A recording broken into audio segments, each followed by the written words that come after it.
সহকর্মীরা যুক্ত হচ্ছেন। নীলফামারী থেকে রয়েছেন আমিরুল বাপ্পি, এছাড়া আমাদের সঙ্গে রাজধানীর তাজিয়া মিছিলের সঙ্গে আছেন সিউল আহমেদ। আমরা শুরুতেই যাচ্ছি সিউলের কাছে।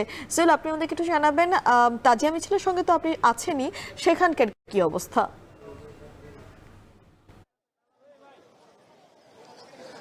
আমি আসলে আজকে সকাল ঠিক 10টা বাজে তাজিয়া মিছিল যখন শুরু হয় তখন হোসেনি দালান ইমামবাড়া থেকে যে মিছিলটি শুরু হয় সেই মিছিলের সাথেই সারাদিন ছিলাম। ঠিক এই মুহূর্তে আমি আছি রাজধানীর জিগাতলা 2-এর ধানমন্ডি 2-এর যেটি বলা হয়, সেখানে আসলে বিজিবির যে 4 নম্বর গেট আছে, আমি যদি একটু দেখাই আপনাদেরকে, সেই গেটে আসলে ঢাকা দক্ষিণ সিটি কর্পোরেশন এবং হোসেনি দালান ইমামবাড়া ম্যানেজমেন্ট কমিটি এই দুইটির পক্ষ থেকে কিন্তু একটি অস্থায়ী কারবালা তৈরি করা হয়েছে এখানে, এবং এইখানে কিন্তু এসে এই মিছিলটি আস্তে আস্তে শেষ হচ্ছে। আপনারা নিশ্চয়ই জানেন যে এই মিছিল প্রায় শেষের দিকে, তবে মিছিলের যে আকর্ষণীয় অংশ সেটি হচ্ছে ধুন্দুল। সেটি আসলে নিয়ে যখন এই অস্থায়ী কারবালাতে নিয়ে আসা হবে তখনই আসলে মিছিলটি অফিসিয়ালি শেষ হয়ে যাবে, আনুষ্ঠানিকভাবে আসলে শেষ হবে মিছিলটি।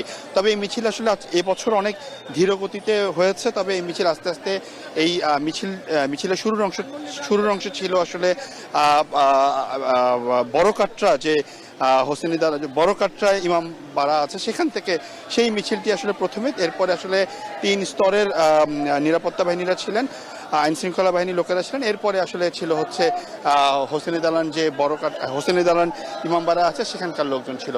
এরপরে আসলে এই মিছিলটি এইখানে নিয়ে আসা হচ্ছে আস্তে আস্তে। আপনি নিশ্চয়ই জানেন যে এই বছর মিছিলে কিন্তু ঢাকা মেট্রোপলিটন পুলিশের পক্ষ থেকে কোনো ধরনের আতশবাজি, পটকা, এছাড়া যে ছুরি কিংবা যে ধরনের ব্যবহার করা হয়, যে ধরনের লোহার জিনিসপত্র ব্যবহার করা হয় প্রতি বছর আসলে এই তাজিয়া মিছিলে মাতম করার ক্ষেত্রে, সেগুলো কিন্তু এবার নিষিদ্ধ করা হয়েছে একদম। তবু আমরা দেখেছি যে আসলে কিছু কিছু জায়গায় এই ব্যাপারগুলো ব্যবহার করা হয়েছে। আপনি নিশ্চয়ই দেখতে পাচ্ছেন যে ঠিক এই মুহূর্তে এই মিছিলটি, তাজিয়া মিছিল যেটি আসলে সকালে শুরু, সেটি আস্তে আস্তে আস্তে আস্তে আসলে এই অস্থায়ী কারবালায় আসছে।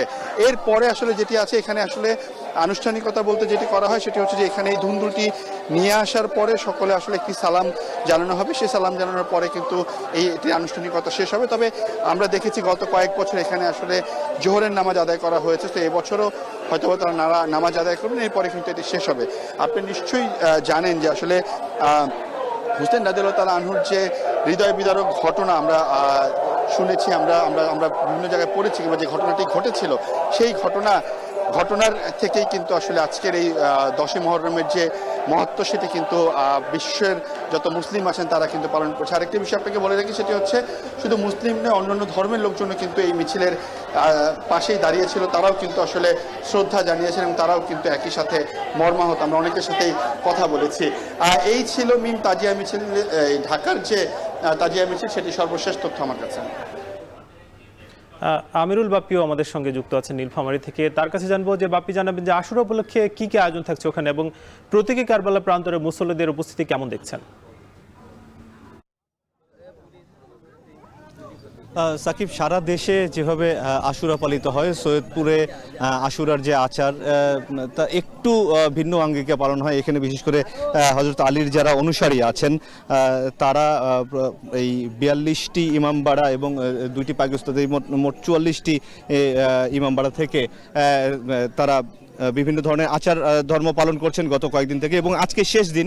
এখানে যে প্রতীকী কারবালা প্রান্তর আছে হাতিখানা গোরস্থান সংলগ্ন, এখানে আমরা দেখেছি যে সকাল থেকেই যারা এই বিশ্বাসী আছেন তারা আসছেন এবং এই প্রতীকী কারবালা প্রান্তরে তারা দোয়া করছেন, মোনাজাত করছেন এবং এখান থেকে তবারক সংগ্রহ করে ফিরে যাচ্ছেন। এবং এখন থেকে শুরু হয়েছে যে এই দুপুরের পর থেকেই এখানে জনসমাগমটা অনেক বেশি হতে থাকে, যেটি আমরা দেখতে পাচ্ছি যে ইতিমধ্যেই জনসমাগম শুরু হয়েছে। এবং বিকেল বেলা যে যারা পাইক বেঁধেছেন তারা সবাই স্থানীয় কাজীপাড়া ঈদগাহ ময়দান থেকে তারা আসবে, এবং এইখানে এই যে প্রতীকী কারবালা প্রান্তরের চারপাশে দৌড়ে তারা তাদের যে মানতের যে বিষয়টি, আচারের যে বিষয়টি, সেটি তারা পালন করে তারা শেষ করবে। একটু জানিয়ে রাখি যে যারা এখানে শিয়া অনুসারী আছেন তারাও তাদের যে শিয়া মসজিদ আছে সেই জায়গা থেকে 3:30 থেকে 4টার মধ্যে তারা প্রতি বছর মাতমের যে মিছিলটি থাকে সেই মাতম মিছিল তারা বের করে। কিন্তু শিয়াদের সাথে এইখানে মূলত অবাঙ্গালিরাই এই ধর্মীয় রীতিটা এই সৈয়দপুরে বেশি পালন করা হয় এবং এই যে তারা বিভিন্ন মানতের উদ্দেশ্যে তারা পাইক সাজে এবং তারা নিজেদেরকে হযরত আলীর সৈনিক হিসেবে মনে করে এবং তারা সৈনিক হিসেবে যত অমঙ্গল আছে তারা সেইগুলো দূর করতে চায় এই আচার অনুষ্ঠানগুলোর মাধ্যমে।